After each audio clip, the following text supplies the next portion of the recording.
Sinéad O'Connor, décédée le mardi 25 juillet dernier, avait fait une mise en garde très spéciale à ses enfants, au cas où il lui arriverait malheur.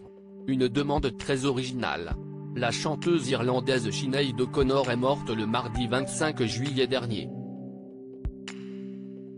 Âgée de 56 ans, celle qui était connue mondialement pour sa reprise du tube de Prince Nothing Compared to, s'est éteinte subitement, comme l'avait déclaré sa famille dans un communiqué. C'est avec une grande tristesse que nous annonçons le décès de notre bien-aimée Sinéad.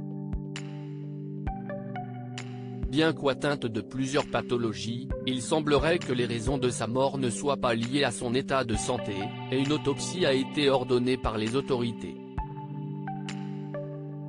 L'artiste laisse notamment derrière elle 3 enfants, âgés de 36 à 17 ans. Avant d'appeler le 911, appelez mon comptable. Et, comme le révèle le site People, Sinéad O'Connor leur avait fait part de ses dernières volontés. Pour le moins particulières. Le média américain avait pu interroger la chanteuse il y a quelques années à l'occasion de la parution de ses mémoires, et elle avait révélé avoir demandé à ses enfants d'agir d'une façon bien précise, lorsqu'elle rendrait son dernier souffle. Vous voyez, quand les artistes sont morts, ils ont beaucoup plus de valeur que lorsqu'ils sont vivants. Tupac a sorti bien plus d'albums depuis sa mort qu'il n'a jamais fait vivant, donc si est un peu dégoûtant ce que font les maisons de disques, avait-elle introduite avant d'en venir au fait. Si est pourquoi j'ai toujours dit à mes enfants depuis qu'il était très petit, si votre mère meurt demain, avant d'appeler le 911, appelez mon comptable et assurez-vous que les maisons de disques ne commencent pas à publier mes disques et à vous demander où est l'argent, a-t-elle expliqué.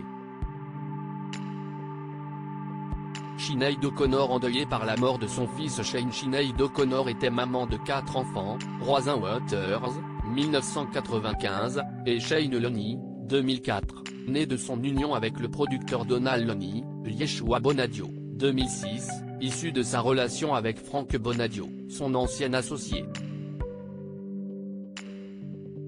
Jake Reynolds, né en 1987, lui, est l'enfant de John Reynolds, l'ex-producteur de la chanteuse. Mais l'artiste a eu la tristesse de voir son fils Shane mourir en 2022. Placé en observation en hôpital psychiatrique pour des tendances suicidaires, le jeune homme a été retrouvé mort 2 jours après avoir fait une fugue.